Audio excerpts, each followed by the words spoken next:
Hi అండి, welcome back to my channel. మేమైతే బొంతపల్లికి అయితే వెళ్తున్నాము. మా మమ్మీ వాళ్ళ ఇంటి దేవుడు అన్నట్టు. మేము చిన్న ఉన్నప్పటి నుండి అయితే ఈ బొంతపల్లికి ఎవ్రీ ఇయర్ శ్రావణ మాసంలో అయితే వెళ్తాము. మా తాత ఉన్నప్పటి నుండి అయితే మాకైతే అలవాటు. సో అలాగే ఇంకా మా మమ్మీ వాళ్ళు కూడా ఎవ్రీ ఇయర్ అయితే వెళ్తాను ఏదైనా సోమవారం రోజు. సో ఇంకా మేమైతే సెకండ్ సోమవారం రోజు అయితే వెళ్ళాము శ్రావణ మాసంలో.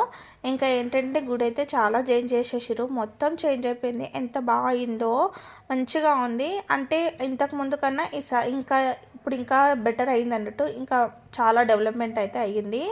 బాగా అనిపించింది చూసేసరికి. నేను రాక 3 ఇయర్స్ అయింది ఈ టెంపుల్కి. మా మమ్మీ వాళ్ళు ఇమ్మడి రావడానికి కూడా కుదరట్లేదు అన్నట్టు. ఈసారి ఎలా అయినా వెళ్దాం అన్నట్టు ఇంకా నేను, మా హస్బెండ్, ఇంకా మా ముగ్గురం అయితే మా మమ్మీ వాళ్ళతో అయితే వెళ్ళాము. ఇంకా అక్కడైతే అభిషేకం అయితే చేపిస్తారు మమ్మీ వాళ్ళు. ఇలా బయట అయితే లింగం బసవన్న ఇచ్చి మనకైతే అభిషేకం అయితే చేస్తారు. మనం మనీ కడితే ఇంకా మనకైతే ఇలా అయితే ఇస్తారు. ఇంకా అభిషేకం అయిపోయాక ఇంకా పిల్లలకు కూడా, అంటే అక్కడ ఇంకో లింగం అయితే ఖాళీగానే ఉండే. ఇంకా మా అంశు, చిన్ను, ఇంకా వాళ్ళు ముగ్గురు కలిసి అయితే అభిషేకం అయితే చేసిర్రు. ఇంకా ఇదే మెయిన్ టెంపుల్ అన్నట్టు. లోపలైతే నేను వీడియో అయితే తీయలేను. ఇంకా బయట అయితే ఇంకా వినాయకుడు అయితే ఉంటాడు. ఇంకా మీకు ఎంతమందికి తెలుసు ఈ వీరభద్ర స్వామి, బొంతపల్లి వీరభద్రుడు అంటే చాలా ఫేమస్ టెంపుల్ అన్నట్టు. మనకి సిటీకి ఒక 20 కిలోమీటర్స్ ఉంటుంది అంతే.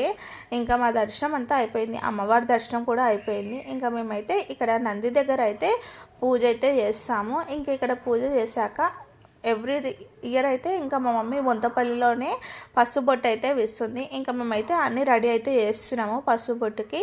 అక్కడ ఉన్న ఆడవాళ్ళందరికైతే పసుబొట్టు అయితే ఇచ్చేసింది.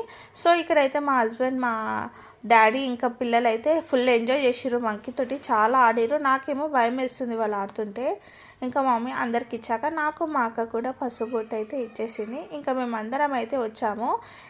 ఇందులో మా బావ అయితే మిస్ అయ్యిండు, మా చెల్లె వాళ్ళు కూడా రాలేరు. ఇంకా మా దర్శనం అయిపోయాక ఇంకా మేము పక్కనే ఇంకొక టెంపుల్ అయితే ఉంటుంది, సాయిబాబా టెంపుల్. సో అక్కడికి వెళ్ళాలి. ఇంకా ఇక్కడైతే ఈ చెక్క ఐటమ్స్ అయితే చాలా అమ్ముతారు. మా మమ్మీ అయితే మా చెల్లి వాళ్ళ పాపకైతే ఇవైతే తీసుకుంది. సో ఇంకా అక్కడి నుండి అయితే సాయిబాబా టెంపుల్కి అయితే వచ్చేసాము. మనకు దగ్గరలోనే ఉంటుంది. ఇంకా మేమైతే లంచ్ అయితే తెచ్చుకున్నాము, పులిహోర, చపాతి, టొమాటో కర్రీ. సో అవైతే ఇంకా తినేసాము. ఎప్పుడైతే ఇక్కడనే తింటాము, అక్కడ అన్నదానం కూడా అవుతుంది. కానీ ఇంకా మేమే తెచ్చుకొని అయితే తింటాం అన్నట్టు. ఇంకా ఇక్కడ ప్లేస్ కూడా చాలా బాగుంటుంది, చాలా పీస్గా అయితే ఉంటుంది. బొంతపల్లిలో చాలా కోతులు ఉంటాయి, కానీ ఈ గుడిలో మాత్రం ఉండవు. సో అందుకని చాలామంది అయితే ఇక్కడ వచ్చి అయితే తింటారు. ఇంకా మా పిల్లలకి మా బావ అయితే ఆ బ్యాండ్స్ అయితే కొనించారు, ఫుల్ ఎంజాయ్ చేసారు వాటితో. అయితే మేము వెళ్ళే టైంకి వర్షం అయితే స్టార్ట్ అయింది. అంతే అండి ఈరోజు నా మైండ్ బ్లాగ్. నచ్చితే లైక్, షేర్, సబ్స్క్రైబ్.